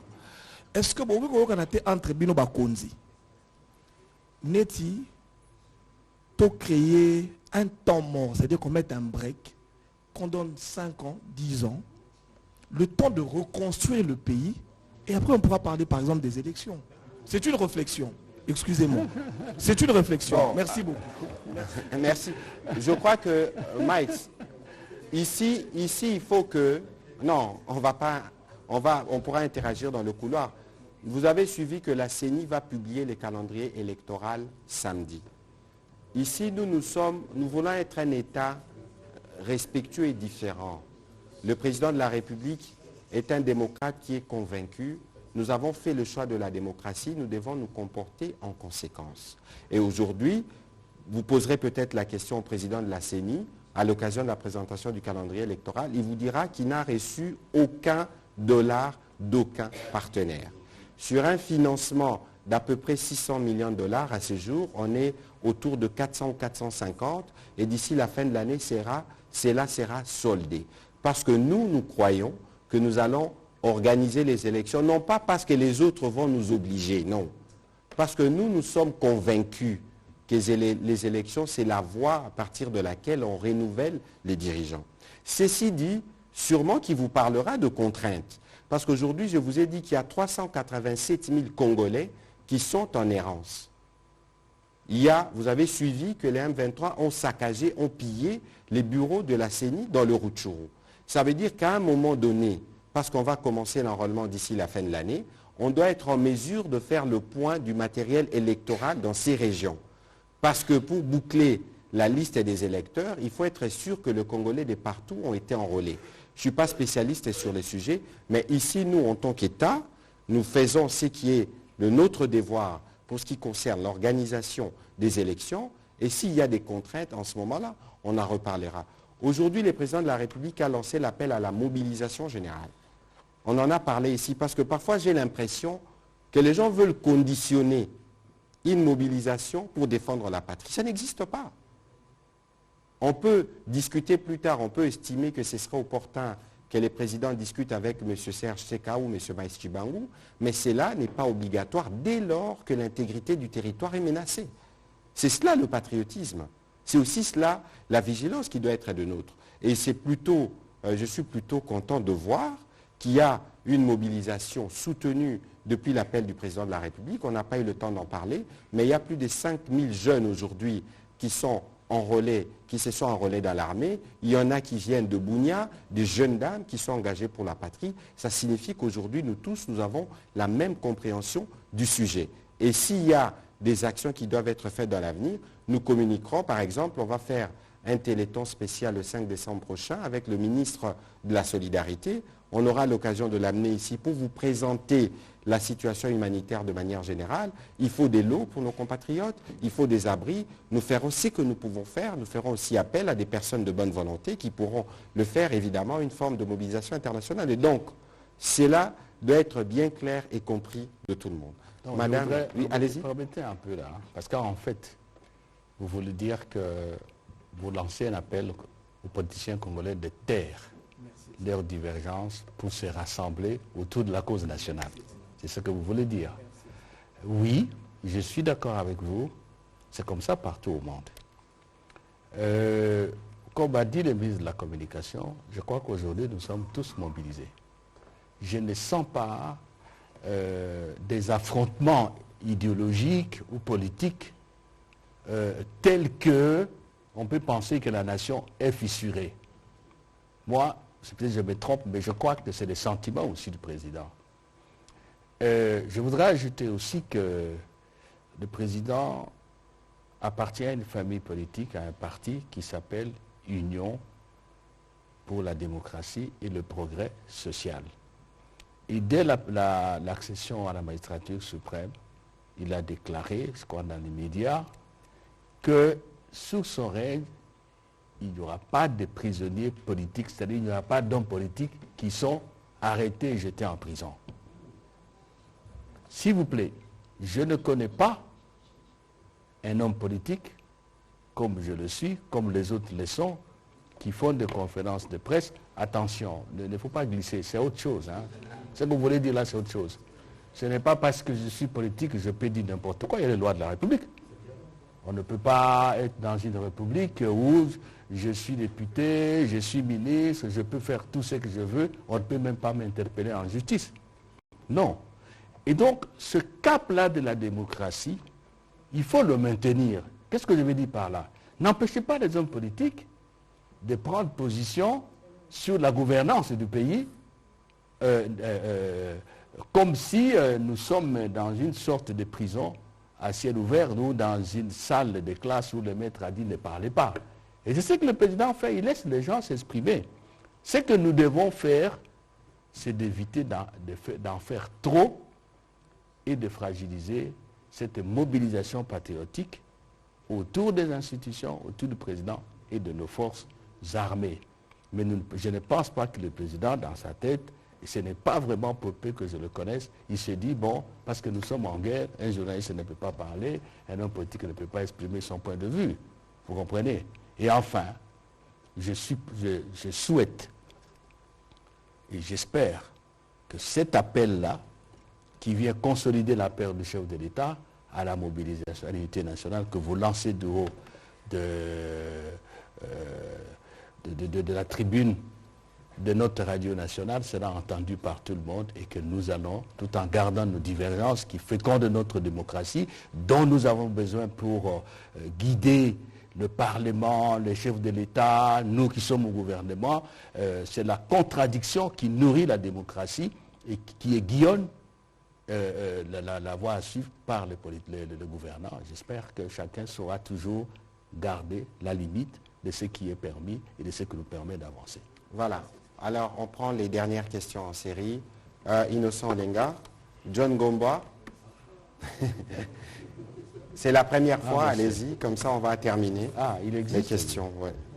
Madame Rachel, allez-y, on va enregistrer et puis nous vous répondrons au fur et à mesure. Parce que nous devons terminer dans 5 minutes. Merci beaucoup, Monsieur le ministre. Mes deux petites questions s'adressent au vice-premier ministre, ministre en charge des Affaires étrangères. Premièrement, dans ce communiqué de Luanda, pourquoi il n'y a pas d'action contraignante envers ou à l'endroit des pays qui soutiennent le M23, parce que pour nous, la République démocratique du Congo, c'est le Rwanda qui appuie le M23. Pourquoi dans ce communiqué, il n'y a pas de contraintes pour dire il y aura telle action si le M23 ne se retire pas? Parce que si c'était fait comme ça, je pense que le Rwanda pourrait prendre la mesure de ce qui l'attendra demain si le M23 ne se retire pas. Et en deuxième lieu, est-ce que vous ne craignez pas qu'à la fin, que la République démocratique du Congo se retrouve le seul pays à dire ouvertement que le M23 est soutenu par le Rwanda? Je ne le souhaite pas puisque je suis foncièrement patriote, mais si au bout le M23 ne se retire pas, est-ce que la RDC ne risque pas de se retrouver seule à crier haut et fort que le M23 est soutenu par le Rwanda? Vraiment, ce communiqué, quand on le lit, on se rend compte que le Rwanda est un tout petit peu épargné, Monsieur le ministre. Je ne suis pas diplomate, il donnera des réponses diplomatiques sûrement, mais vous avez suivi le gouvernement américain qui s'est prononcé clairement. C'est à peine si les Français ne les disent pas, c'est peut-être parce qu'ils sont dans une position de médiation et dans une position... J'en arrive, Madame Kitita. Peut-être parce que si vous êtes dans un rôle de médiation, vous n'êtes pas tenu de prendre des positions qui peuvent empêcher d'atteindre l'objectif final. Il y a une résolution du Parlement européen qui est sortie ce soir. Si vous les lisez, il est clairement mentionné le Rwanda. Ce que vous n'observez peut-être pas encore, c'est que le Rwanda est en train de s'isoler diplomatiquement. Vous avez suivi cette semaine, il y a eu un communiqué des envoyés spéciaux des États-Unis, de la France, de la Grande-Bretagne, de la Belgique. À peine on ne cite pas le Rwanda, mais chaque fois qu'on parle du M23, on sait qu'on parle du Rwanda.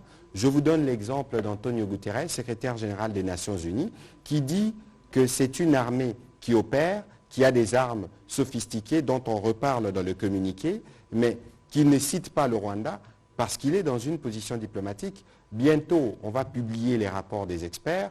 Nous-mêmes, nous faisons un travail avec le vice-premier ministre. Nous allons publier. Le problème, c'est que lorsque vous ne dénoncez pas les mal, vous pouvez paraître complice. Je pense que les gouvernements occidentaux, au fur et à mesure que les preuves vont s'accumuler, au fur et à mesure que cette situation humanitaire catastrophique va continuer, seront bien obligés de nommer les mal parce que personne ne voudrait, contrairement à ce que les gens peuvent penser, se mettre à dos le Congo. Et donc aujourd'hui, vous ne pouvez pas imaginer la catastrophe. Nous étions avec le Premier ministre à Djerba.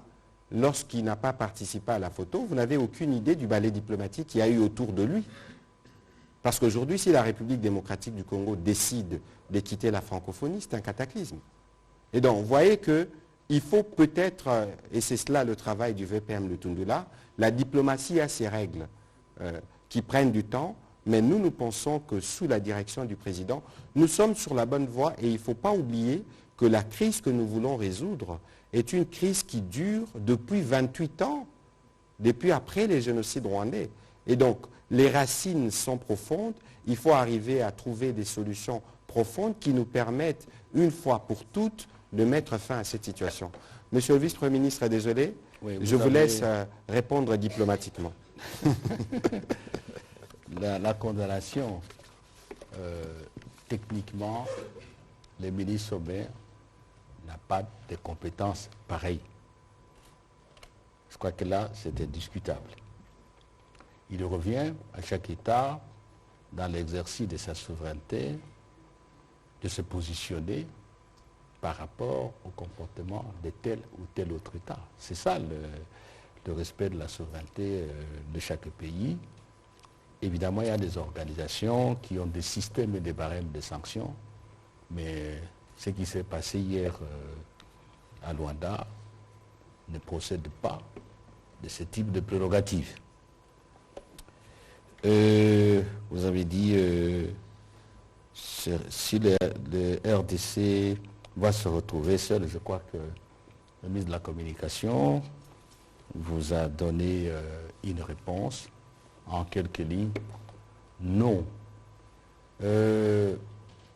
C'est une hypothèse de réflexion que je n'exclus pas a priori, mais je n'ai aucun élément aujourd'hui qui puisse me convaincre ou me faire penser à un isolement diplomatique. Félix Antoine Tshisekedi a rompu l'isolement diplomatique dans lequel nous nous sommes retrouvés avant son arrivée au pouvoir. Aujourd'hui, les paramètres d'isolement diplomatique ont sauté et nous ne sommes pas dans ce panneau-là. Bien au contraire, j'ai le sentiment, je ne peux peut-être pas dire parce que je suis dans l'action, que quelque part l'isolement diplomatique côtoie voisin, mais pas dans notre parcelle. Parcelle Nabiso Bataba, l'isolement diplomatique égalité. Nous avons avancé. Nous avons avancé. Ce n'est pas facile d'obtenir des déclarations que nous entendons aujourd'hui de la part de certains pays membres du Conseil de sécurité, pour ne pas citer les États-Unis, de la part de certaines organisations. Il vous a parlé de la résolution du Parlement européen. La résolution est là, mais il est très long. Moi, j'ai travaillé là-bas pendant 20 ans. Je sais que quand vous avez une telle résolution, ça vient de loin et ce n'est pas facile. Donc, maintenons le cap. N'ayez aucun sentiment de peur, de désespoir. La révolte contre, si vous voulez, le comportement de certains, elle est fondée. Je vais vous faire une révélation. Hier, le président de la République, intervenant dans le débat, il a dit quelque chose que j'ai retenu. L'Afrique n'a pas besoin d'Hitler, de Mussolini, des empereurs conquérants. L'Afrique a besoin de ceux qui font le progrès de ses peuples, de ceux qui font son unité pour qu'elle soit toujours puissante et prospère. Nous avons beaucoup de choses à faire. C'est ce que le président disait hier. J'ai noté parce que c'était fort. C'était fort. Et je crois que c'est ça l'Afrique. Nous n'avons pas besoin de perturbateurs. Nous avons besoin de ceux qui créent, si vous voulez, la puissance, la prospérité de l'Afrique. De ceux qui travaillent, les leaders qui travaillent pour que quand on rencontre un Africain désormais dans le monde, on le respecte, quelle que soit sa nationalité. Tout cela, là j'ai ajouté, le président a dit, ça ce sont des comportements dépassés, d'autres époques, d'autres siècles. Voilà. Monsieur le vice-premier ministre, un petit rappel. Voisin, je pense que c'est en français, c'est pas en lingala. Innocent en linga. Merci beaucoup pour la parole. Il est le dernier, j'espère. Ah non, Il y avait John Gomboa en bonus. Oui, ça fait longtemps. Plus de 10 ans. Pas de négociations, pas de dialogue avec les M23. C'est la position tranchée du gouvernement congolais. Je confirme. Je vous rappelle, M. Le VPM, qu'il y a eu les déclarations de Nairobi, signées le 13, si je ne me trompe pas, le 13 novembre 2013 à Nairobi, entre les M23 et les gouvernements congolais, dont, entre autres, les mécanismes de suivi est chargé de faire le suivi et l'évaluation. J'estime qu'elles ne sont pas tombées caduques, ces déclarations de Nairobi. Ma question, elle est celle-ci. Vous parlez des accords de Nairobi, pas de déclarations. Non, je vous parle des déclarations en 2013. Oui, en 2013, il y avait des accords. Et je sais, quand vous faites allusion parce qu'on en parle, les avocats du M23 parlent de revenir aux accords de 2013. Ma question d'aujourd'hui. Il faut se dire clair. Ma question d'aujourd'hui, Christophe Lutundo Lapena-Pala, quelle est votre analyse politique et diplomatique de l'absence de Paul Kagame à Luanda? Voilà. Je ne me fais aucune analyse de ça. Mais je sais que c'est un comportement qu'il adopte pour la deuxième. Il y a quelqu'un qui a posé une question ici, dans ce sens-là. Et donc, ça me renforce dans ma conviction que nous devons demeurer vigilants, que nous devons travailler fort. Ça me renforce dans ce que je vous répète ici plus de 10 fois. Nous traitons avec notre interlocuteur parce qu'il s'agit de lui, sans naïveté ni faiblesse. C'est clair comme de l'eau dans un verre clair. S'il y a des gens qui veulent se faire d'illusions que le matin, le président Kagame va dire oui, vous avez raison, nous on a fait ceci, va faire le salam alek, s'agenouiller, ils ne sont pas de ce monde. Ceux qui raisonnent comme ça ne sont pas de ce monde. Voilà, on va prendre la dernière question, John Gomboa.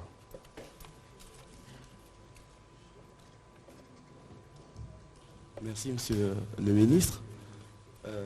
Je suis aussi très heureux de vous retrouver, monsieur le vice-premier ministre. Alors, ma question découle de votre propos. Vous avez, sans langage de bois, touché du bois, en affirmant que le vrai problème que nous avons, c'est le problème de la défense nationale. Alors, à quel moment est-ce que vous, en tant que gouvernement, vous en êtes rendu compte? Vous allez? À quel moment, vous, en tant que gouvernement, vous vous êtes rendu compte que le vrai problème que nous avons, c'est les problèmes de la défense nationale? À quel moment? Et qu'est-ce que vous avez fait depuis? C'est simple comme bonjour, Jean. Comment vous pouvez me dire, vous qui êtes membre, vous êtes un bon journaliste. Le discours du président, son discours d'investiture, il faut le lire. Le discours, je vais plus loin, du professeur Ilukamba, premier ministre du président Tshisekedi, à l'Assemblée nationale pour l'investiture. Il en a parlé. Et notre gouvernement. On en parle tout le temps. Le chef de l'État, quand il fait la communication, le message à la nation, à la fin de l'année. Oui, mais et je vous ai dit ici. Si vous m'auriez laissé parler, attendez, vous auriez pu entendre... Parce que vous avez terminé. Terminé alors. Terminé parce qu'il n'y a pas de... Oui. Je pose mes questions, comme ça vous avez le temps de répondre. Allez-y. Oui.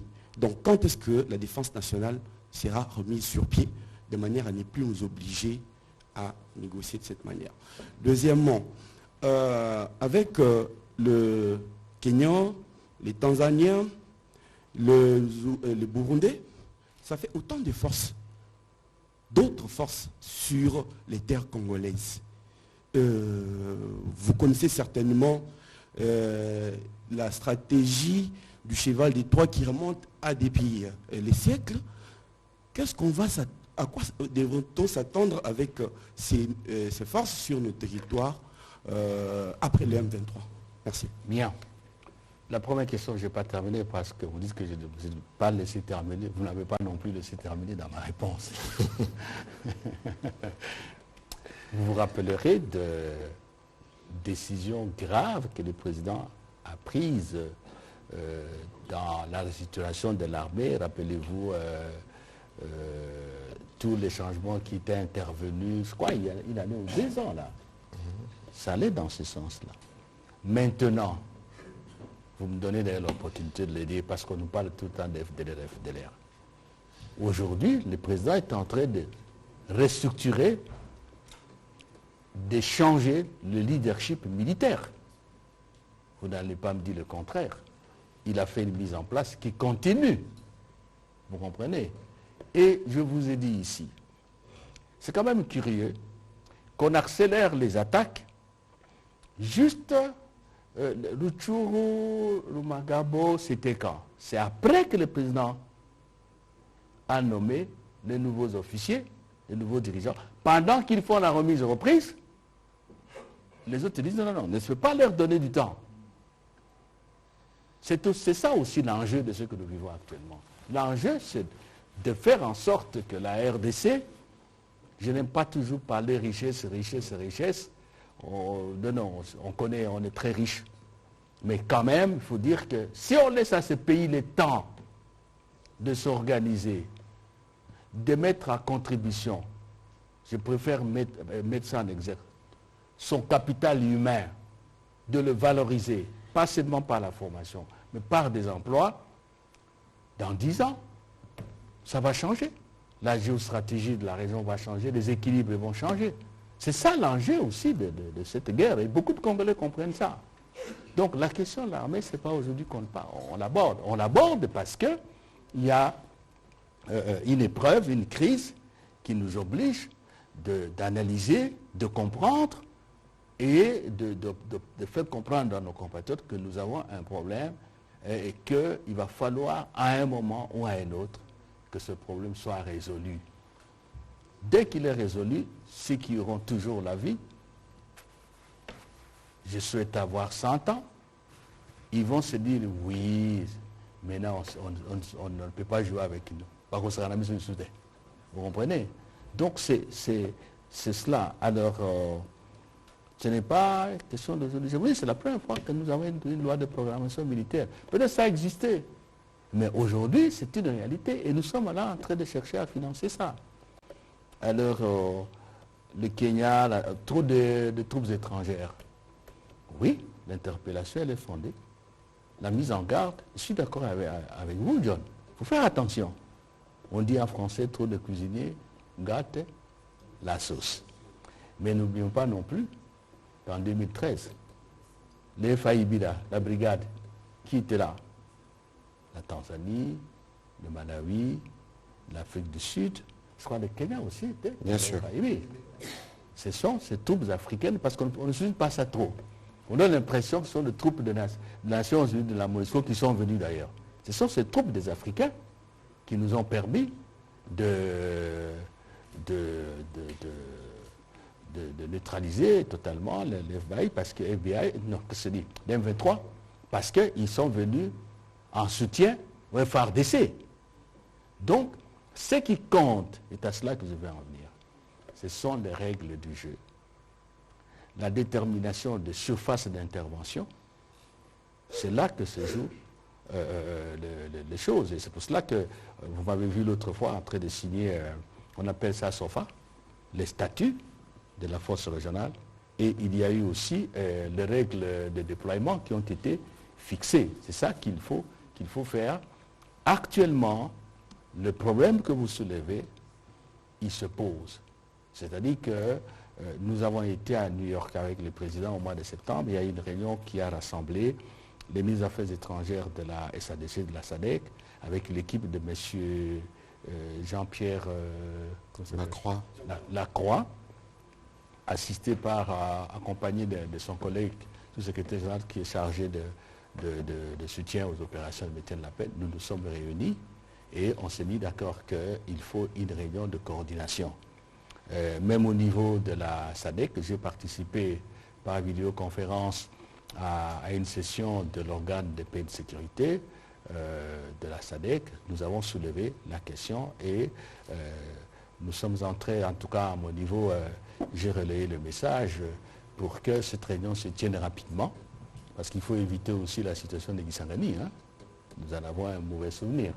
Donc vous avez raison, mais je vous rappelle aussi que si les règles sont bien fixées, on peut arriver à des résultats comme c'était le cas la fois passée. Okay? Je crois que je veux me permettre un petit commentaire avant la conclusion de ces briefings. Bon, je crois que j'ai vérifié, le Kenya n'était pas dans la FIB en 2013 et il est plutôt arrivé en 2021. Mais ici, John Gomboa, pourquoi vous pensez que nous avons dit non au brassage et au mixage? Parce qu'aujourd'hui, regardons-nous dans les yeux, parce que le président de la République est arrivé en 2019. Il a hérité d'une situation où il ne faudrait pas qu'on rappelle le passé parce que nous assumons au présent. Mais dans quel état? On a fait des cette armée, mixage, brassage, des gens qui sont venus de toutes parts, n'ayant pas la même philosophie. Mais pourquoi on parle des infiltrés aujourd'hui? Vous êtes une armée en guerre, mais on arrête des officiers qui sont à des points précis de commandement. Pourquoi on en est à ça? Mais parce que dans la stratégie de l'autre, du voisin, comme dirait mon voisin de droite, c'est de s'assurer que nous avons toujours, quelqu'un a parlé de c'est vous, de cheval de Troie, qu'à tout moment, nous pouvons perturber les dispositifs. Mais ici, on n'a jamais été dans un cycle aussi vertueux pour ce qui concerne l'armée. D'abord, la loi de programmation. Il est député, je le suis, depuis 2012. Cette loi gravite autour de l'Assemblée nationale. 10 ans plus tard, il fallait de la volonté politique pour y arriver. On va mettre 1 milliard, ce n'est pas beaucoup, parce que pour un pays comme la RDC, et c'est pour ça que les jeunes doivent absolument répondre à l'appel du président, on a au moins 10 000 kilomètres de frontières. Alors j'ai entendu des experts dire que le Congo, si on devait faire les calculs de ce qu'on représente en termes de potentiel ou de ressources, c'est 24 000 milliards. Comment vous avez un pays si grand, autant de ressources, et vous n'avez pas une armée massive et puissante? Ici, l'ambition, c'est d'arriver à une armée de 300-500 000 hommes. C'est la dissuasion. Le jour où nous atteindrons cet objectif, de manière automatique, des problèmes se régleront. Et donc, ici, c'est clair que les voisins voient le mouvement que nous faisons. Le vice-premier ministre vous a parlé de comment on est sorti de cette forme d'isolement diplomatique. Aujourd'hui, on parle du Congo, pays solution. Nous étions à Sharm el-Cheikh, poser la question à la vice-premier ministre Bazaïba. Vous avez vu les défilés qu'il y a ici autour de la République démocratique du Congo.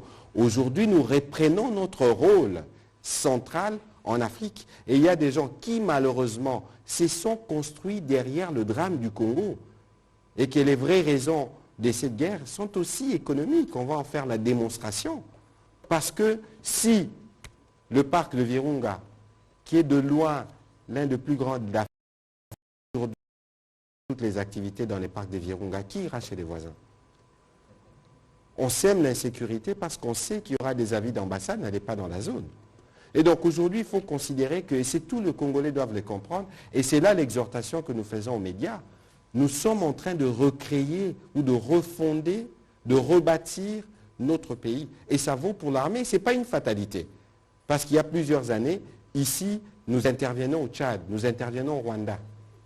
Et donc, il y a une marche dans l'histoire des États qui veut que, pour le moment, nous soyons dans une forme de transition, mais bientôt, grâce au président Tshisekedi, en tout cas, il y aura des bases qui seront posées pour restructurer, réformer et avoir une armée à la dimension du Congo. Je crois que c'est sur cette note, monsieur le vice-premier ministre, que moi, je vais terminer. Allez-y.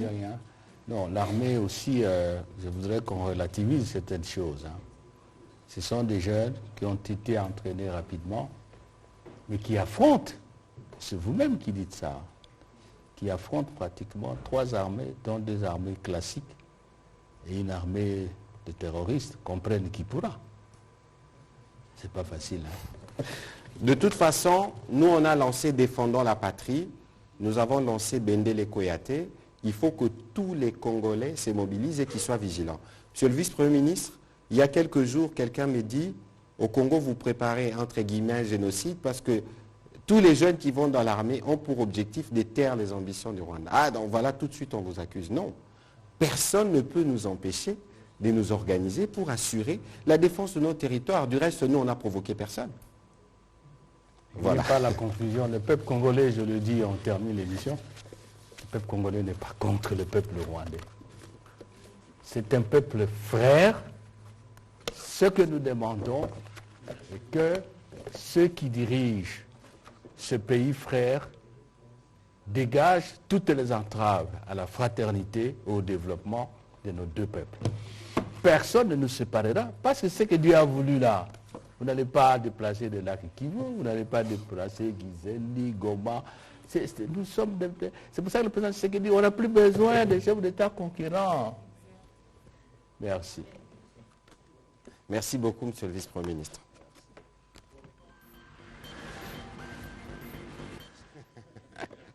On a pris plus de temps que prévu, mais ça valait la peine. Merci.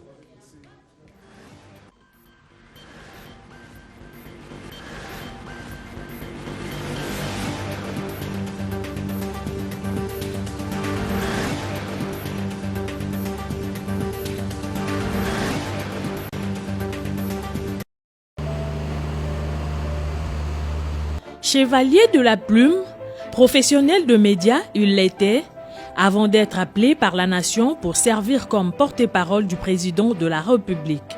Tarcisse Kasongo Mwemba Yamba Yamba, décédé le samedi 12 novembre à la clinique Ngaliema, a laissé derrière lui une famille professionnelle, mais aussi biologique. Saluant sa mémoire, le chef de l'État, Félix-Antoine Tshisekedi Tshilombo, est allé ce lundi 21 novembre à la rencontre de sa veuve, Hubertine Mbungu Mwema, et membre de sa famille biologique. Félix Tshisekedi a réconforté la famille éplorée avant de rendre hommage à cette icône de la presse congolaise. Le directeur de cabinet du président de la République, Guilain Nyembo, a signé le livre de condoléances. Pour rappel, Tarcisse Kasongo Mwema Yamba Yamba a été porte-parole du chef de l'État, son Excellence Félix-Antoine Tshisekedi Tshilombo, depuis avril 2019, avant sa récente nomination comme président du conseil d'administration de l'ACP au mois de septembre dernier.